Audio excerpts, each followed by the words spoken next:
It's kind of a better view. 3x3 on the bottom left, fork in the middle, and right above him is, I would say, something a little bit bigger than a fork. You know, the famous 2x2, if you will. Dude in the middle is just chewing his cud.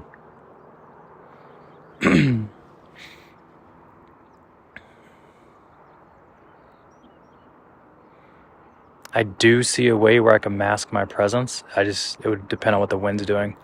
I can make a loop, and there's this little, let's show you guys.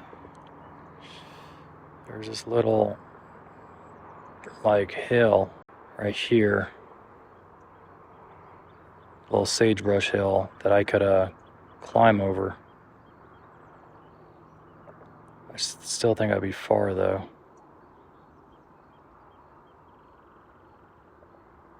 Because these guys are just in this shaded pocket. Decisions. Here's the thing, I could wait for him to stand and then just see where he goes, or I could get down there now, get closer, and maybe make a stalk. Well, then wait for him to get up and stalk him that way. Because I think they're going to go into the hill to the right. And if I could get over there, they'll, in theory, walk right towards me.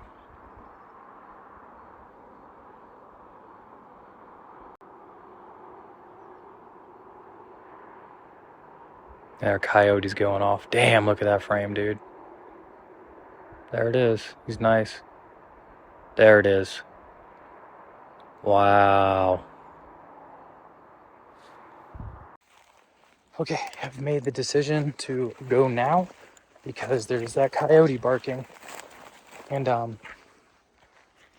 honestly think that they're going to bail towards me if I could get in there quiet enough. I think they're going to walk right at me. That could give me the shot opportunity. From my measurement through the Go Hunt app, it looks like it's about 80 yards at the moment. So if I could sit there, shut the fuck up, and not make too much noise, we might get a deer today, boys and girls. We might get a deer today.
That's where it was yesterday afternoon, right by this rock. Right by this rock right here.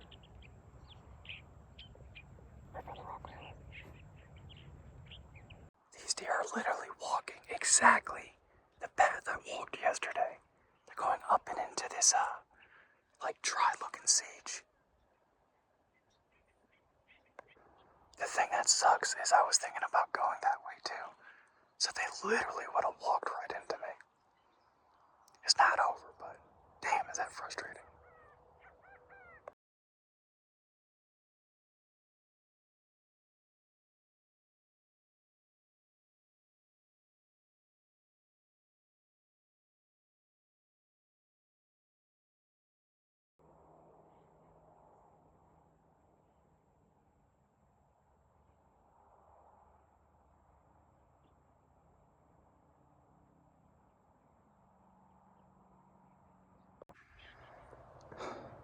I lost them in the sage. I don't know, I didn't hear anything bounding away. Because I feel like I would hear it, but I was pretty freaking loud trying to follow them.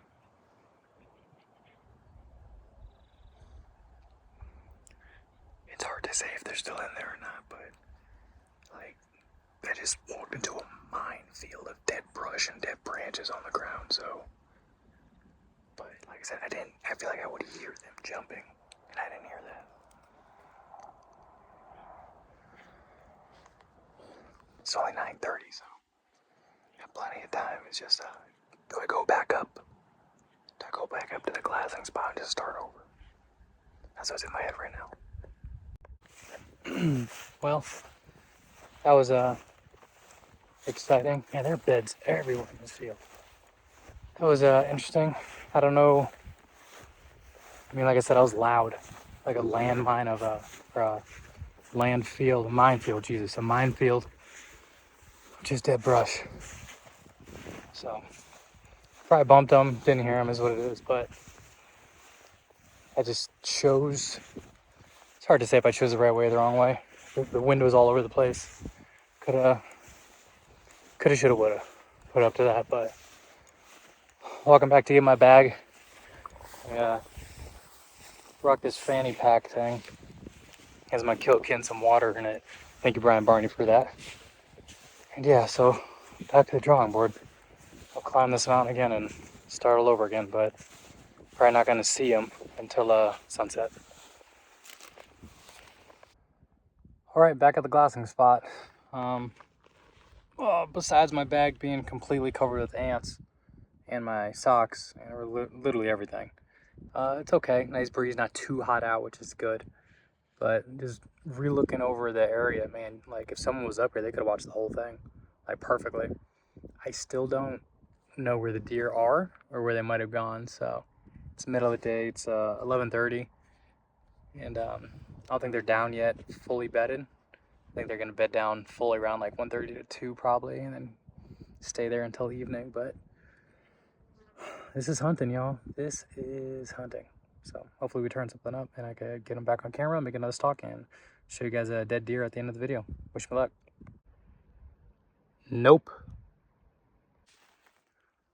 All right, y'all, we're gonna wrap this up. Unfortunately, it's about 1 o'clock, and I'm gonna head home, spend some time with the baby. Don't have much time left in the States, baby and Chloe, and you know, just take her fishing or something. But I was FaceTiming Chloe earlier, and I was explaining how I had like 95% of the problem solved to get this deer today.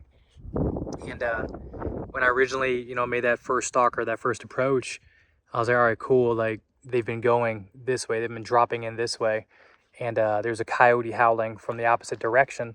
So like, oh, they're 100% coming this way. Like I'll sit here, I'll wait there, and we'll walk within 40 maybe. What they do, they walked right towards where the coyote was chirping, and I was like, okay. Then they went through this little ridge, like I was saying earlier, that I literally walked through yesterday. And I was like, all right, cool, they're going to bail to the left. What do? They bail to the right. So the entire stalk, long stalk, if you want to call it, they were just walking away from me. Like I never got that opportunity. I think I had them as close as 80 yards, the 3x3, the big one, which was nice, but time is not on our side, y'all. And I don't know how many more days I have. I think I literally have maybe 3, maybe 4 more days hunting. And then with those does this morning, especially if they're in heat, they could be rutting soon too. So I don't know if that's good or bad, but buck hunting ain't easy, y'all. It's really not. And I'm specifically buck hunting over deer hunting because I don't have a doe tag this year, so I'm only able to get a buck. But yeah, that's it. Thanks guys for watching. I really do appreciate it, and I hope you're enjoying the super mini series of my hunting year this season. So until next time, happy hunting. I'll see you soon.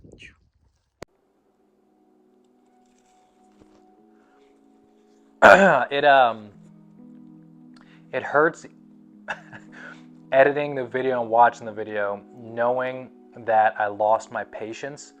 So the way it worked is as those deer were feeding through that I guess the field and through the rock, I looped around, found that buck as you guys saw, and then they just kept working away from me.